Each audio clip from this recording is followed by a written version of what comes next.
It seems like as Americans, we're constantly on our phones, constantly watching something. It seems so difficult to slow down. What if we were spending our hours on something different? What if we were spending our time going on walks, hanging out with family, exercising? How would our life change? How would our life be different? Is there any way we can change our life in this way? And I found slowing down is exactly what I needed.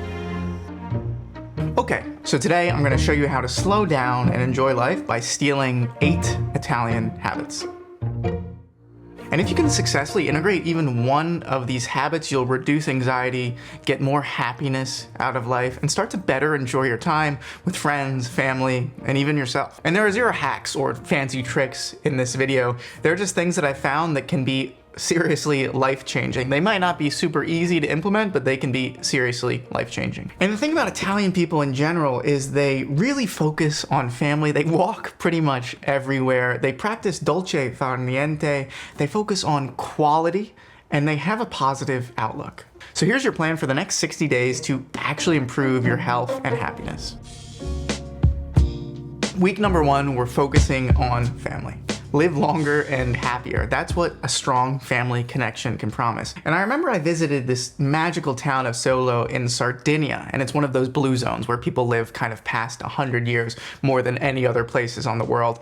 And an interesting part about this town is that 4 generations of family lived under one roof. The grandparents would be in the kitchen, working on a meat dish or something like that. The father would be out in the field, farming or cutting vegetables. And what I learned there is dinners were non-negotiable. There were 4 generations of people kind of living under one roof. Usually the grandparents had produced some wine, the mother and father had done some farming in the field, and then the daughters or kind of the grandchildren were doing the baking, and everyone contributed and everyone was important. And there was something non-tangibly magic to it, but of course there were the tangibles. There was respect and care for elders, there was family meals, there was an ample support system, there was a social identity to who you are, what culture you were in, what town you were in, what country you were in. And there was of course the generational education. There was instructions from the father to the son, the grandfather to the grandson, and so on and so forth. So you had this amazing network of people that were all there to support you and help you grow. And the evidence doesn't disagree.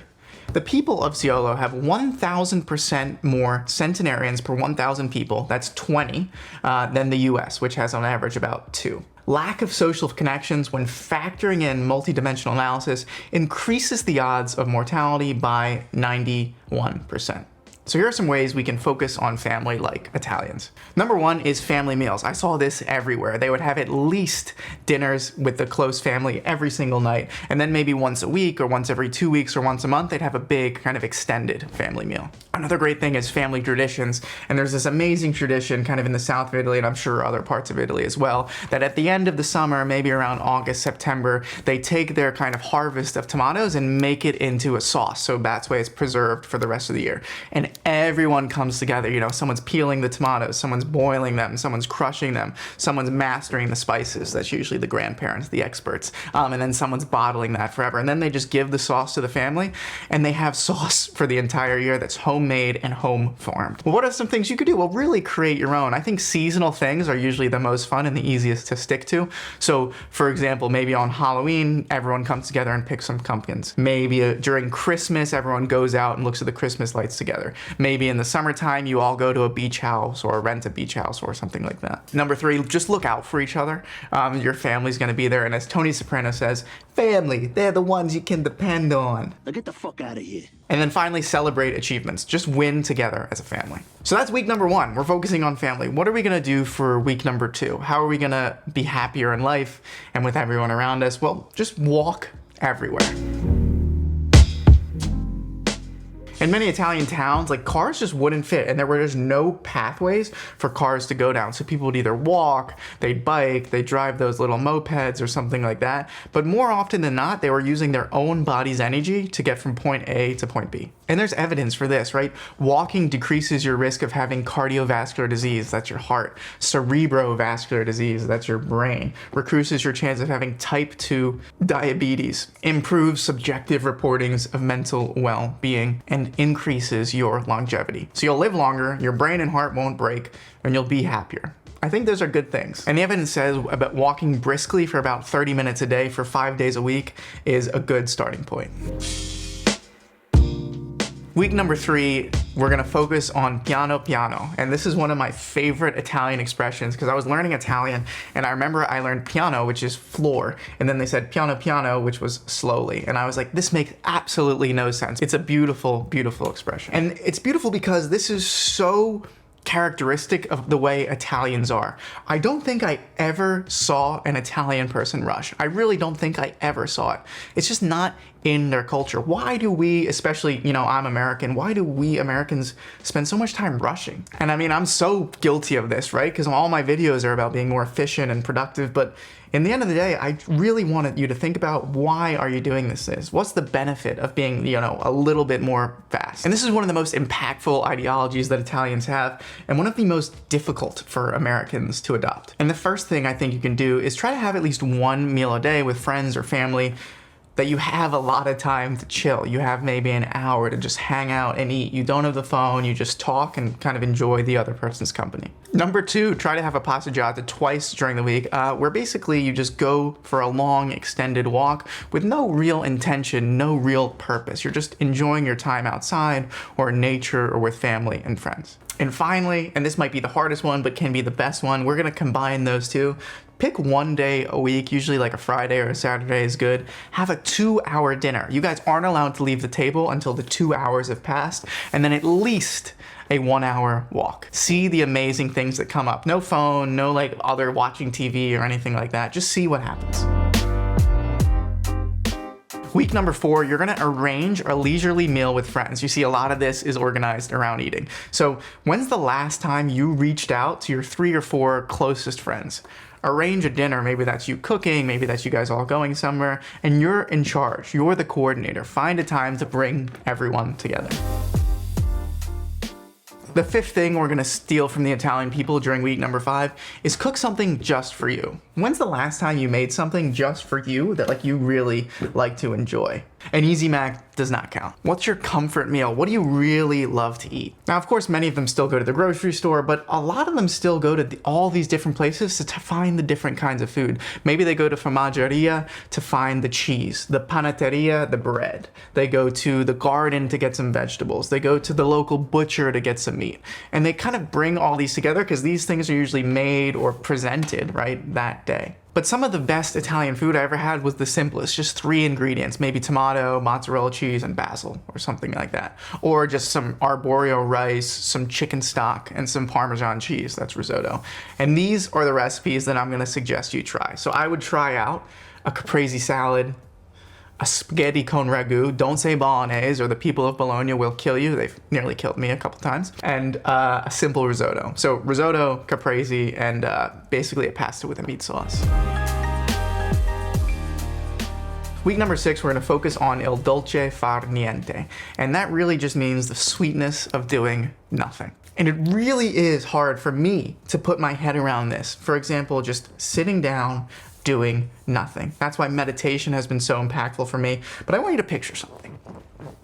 Picture on the Tuscan countryside, you've got a hunk of amazing bread on one side with a little bit of olive oil, maybe some cheese. A red wine on the other side, probably a Chianti, and you're just looking over the sun setting over the rolling hills. There's no phone near you, maybe a family member or a loved one, and just see what that does to your body. Maybe you do the same thing by picturing yourself on the beach. You love this beach. Where is your happy place? Where is the place that you can actually just look out and do nothing, sit and do nothing? And the argument here with Il Dolce Far Niente is we can actually find this place wherever we are. You can find this place at the table with your family members. You can find this place, in the plane when there's crazy noise and all these things going on. You can really find the sweetness in doing nothing anywhere at any time. For this week, I want you to try 1 hour during one day of doing absolutely nothing. Now, you can be walking, you can be sitting, you can be eating, but these have to be the only things you're doing. There's no TV in the background, there's no radio in the background, there's no noise of any other kind. You're just doing nothing. And see what you notice. It's gonna be really, really hard. And there's one quote from one of my favorite books ever from Walden, and Henry David Thoreau wrote about his time where he spent 2 years in this cabin in the woods, kind of just playing with the cabin, being alone, and doing a little bit of reading and writing. And this is what he says: "When we are unhurried and wise, we perceive that only great and worthy things have any permanent and absolute existence, that petty fears and petty pleasures are but the shadow of reality." All right, we're nearly at the end here. Week number 7, join the community. So right now, there actually is a town called Roseto in Pennsylvania. And what happened is in the late 19th century, a bunch of Italians from this place called Roseto, Italy, all moved together, friends, family, around like 50 to 100 people, moved to this one town in Pennsylvania. And what was really interesting is the people in this town were much healthier than the people anywhere else in America. Everyone under 55 had no heart disease. This was a stark difference than the people in America. And men over 65 in Roseto died at a rate of half that of the rest of America. And there was really only one environmental difference between, the people in this Roseto town and the rest of America. And they tried to check for everything: food, water, different things they would consume, different things they would be exposed to. And the only real difference they found was the community. And this health effect was so strong that Malcolm Gladwell actually wrote about it in his book called Outliers, which he called the Roseto effect. So what are ways you can be more involved with your community? Well, I actually think the best way is just to become more involved with your family. But if you want to branch out a little bit, I think there are 3 things you can do. Number 1, there's definitely fairs, definitely meetups, there's definitely local markets or something near you that you can get involved with. And this is really low effort, right? You just go, walk, look at some stuff, buy some stuff, done. Number 2, you can join something that's going to help you get better or learn a new skill, like a tango class, jujitsu, painting, anything really nearby that can help you get involved with the people near you. And finally, if you really want to have a double whammy of impact, you can volunteer locally, right? You can volunteer at local hospitals, nursing homes, cleanup crews, anything you can imagine. There's always need of kind of help in your local community. And you'll get the double whammy here of not only being involved in your local community, but being a real help. And you'll see that selfishly, you'll feel so much better when you actually help other people. And week number 8, we're on to the most famous Italian expression, la dolce vita, which just means the sweet life. Even implementing just one of the weeks I talked about before can dramatically improve your life. I know, because this week I'm trying to actually do the week where I take an hour stroll just for twice a week, and I did my first one yesterday, and it was just amazing. I was really stressed in the beginning, but after that I felt so good. It's like I just feel so good. I think before I go on a walk sometimes, there's a lot of things going on in my head, just a lot of, random activity of stuff. But after I walk, it's like a mini meditation, especially if I don't bring my phone, especially if I'm walking in nature. It just brings the level of activity just down. It's just an easy thing to do to get moving. I'm gonna go walk more now. What about trying to notice the awesome things without any prompting? Notice the sweet parts of your life. They are there, I promise you. Okay, what is our action plan for the next 8 weeks? Well, pick any one of these 8 things and just do it for a week. See what appeals to you most. If you like it, try another one. So here are the 8 things one more time. Aim for 5 family meals a week, with one of those meals being a large extended family meal. Number 2, walk 30 minutes at least 5 days a week. Bonus here if you walk with your family in the morning at sunrise. Number 3, go piano piano, slowly. Just go slowly. Do something slowly once a day. Number 4, arrange a friend's dinner. You're in charge. Number 5, try and cook a meal just for yourself. Try and keep your number of ingredients below 5. Number 6, do absolutely nothing for 1 hour, 1 day out of the week. See what happens. Number 7, attend one local event, market, or join a class. And number 8, practice gratitude and noticing the sweetness in life by, for a whole week, every morning, taking just 5 minutes to write 2 things you're grateful for in a journal or on a notebook or on your phone or something. But that is it. Grazie mille. I think that means 1,000 thanks. And I will see you all on the next one.